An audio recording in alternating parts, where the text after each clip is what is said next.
क्या उमर अब्दुल्ला अपने बड़े बेटे को बड़गाम सीट से एमएलए की इलेक्शन लड़वाना चाहते हैं? इस बात में कितनी सच्चाई है, इस स्पेशल रिपोर्ट के माध्यम से हम आपके साथ साझा करेंगे। जब से जम्मू कश्मीर में बाई इलेक्शंस की बातें चल रही हैं तो विपक्ष ने बड़ी क्यूट सी बातें सामने रखना शुरू कर दी है और उसमें सबसे क्यूट बात यह है कि उमर अब्दुल्ला अपने बड़े बेटे को राजनीति में लाना चाहते हैं और वो चाहते हैं कि बड़गाम सीट से वो इलेक्शन लड़े और वहां से जीते और उनके पॉलिटिकल कैरियर की शुरुआत हो। क्या इस बात में सच्चाई है या नहीं है, ये मैं आपके सामने साझा करूंगा। बात करेंगे उमर अब्दुल्ला का क्या मन है, तो उमर अब्दुल्ला का ये मन है कि उनके अपने सलाहकार नासिर वानी उस सीट से इलेक्शन लड़े। लेकिन यहाँ पे उमर अब्दुल्ला के मन से भी कुछ नहीं हो जाता है, क्योंकि बड़गाम सीट की बात करेंगे, वहाँ पे कौन जीतेगा कौन नहीं जीतेगा और वहाँ पे किस व्यक्ति की राजनीति चमकेगी, वहाँ का शिया वोटर डिसाइड करता है। शिया वोटर की बात करेंगे, उन पे जो बड़ा इन्फ्लुएंस है वो है आगा सैयदुल्लाह का, क्योंकि उन्हें वहाँ पे एक बड़ा धर्मगुरु भी माना जाता है। लोग उनसे काफ़ी प्रभावित हैं और उनकी एक छोटी छोटी बात भी बड़ा इन्फ्लुएंस करती है।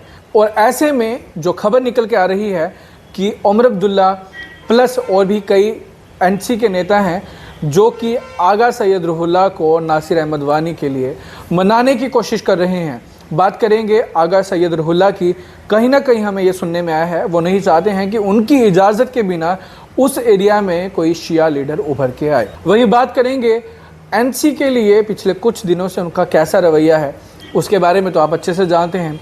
जो उमर अब्दुल्ला के आवाज़ के बाहर एक बड़ा प्रदर्शन हुआ था रिजर्वेशन मुद्दे को लेकर, वहाँ भी आगा सैयदुल्लाह ने उस प्रदर्शन को लीड किया, जहाँ पे कई अन्य लीडर भी शामिल थे। और इसी के साथ वो जो लगातार जो टिप्पणियाँ कर रहे हैं, तो कहीं ना कहीं दिख रहा है कि आपस में वो लेवल का जो बनना चाहिए वो शायद नहीं बन रहा। लेकिन संभावना है कि उनके वो कुछ अपने इशू हो, उस पर हम किसी प्रकार की कोई टिप्पणी नहीं करेंगे। लेकिन ये बात सच है कि नासिर को वहाँ से चुनाव लड़वाने के लिए आगा सैयदुल्लाह को एनसी कड़े प्रयास कर रही है।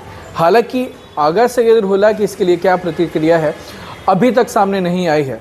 बात करेंगे पीडीपी की, पीडीपी ने भी राहुल्ला के परिवार से ही ताल्लुक़ रखने वाले आगा सैयद हसन बड़गामी के बेटे आगा मुंतज़िर को टिकट देने का ऐलान किया है। बात करेंगे, ये मूलतः एक ही ख़ानदान से हैं, लेकिन ये बताया जा रहा है कि पिछले लगभग 1.5 दशक से इनकी आपस में उतने अच्छे रिलेशन नहीं हैं। पीडीपी ने तो अपने पत्ते खोल दिए हैं, लेकिन एनसी किसको चुनाव लड़वाएगी इस पे अभी तक सस्पेंस बना हुआ है। वहीं कुछ विश्वसनीय सूत्रों के हवाले से हमें ये खबर पता चली है कि यदि राहुल्ला नासिर को चुनाव लड़वाने के लिए मान जाते हैं तो उनको चुनाव लड़वाया जाएगा और इसी के साथ ही राज्यसभा सांसद आगा सैयद मेहदी को बनाया जा सकता है, यदि वो मानते हैं तो।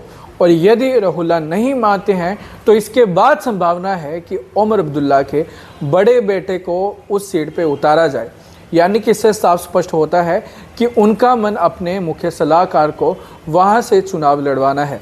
बाकी ये फैसला मैटर करता है कि राहुल्ला का, वो किसको यहाँ पे चुनाव लड़वाने के लिए सपोर्ट करते हैं।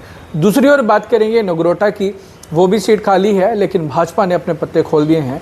ये साफ है कि भारतीय जनता पार्टी वहां से स्वर्गीय देवेंद्र सिंह राणा की सुपुत्री देवयानी राणा को ही चुनाव लड़वाने वाली है। ऐसे में आपका क्या कहना है, अपनी राय कमेंट सेक्शन में ज़रूर बताएं। बाकी से जुड़ी आगे की क्या कुछ अपडेट होगी हम आपके साथ ज़रूर साझा करेंगे। फिलहाल के लिए इजाज़त दें।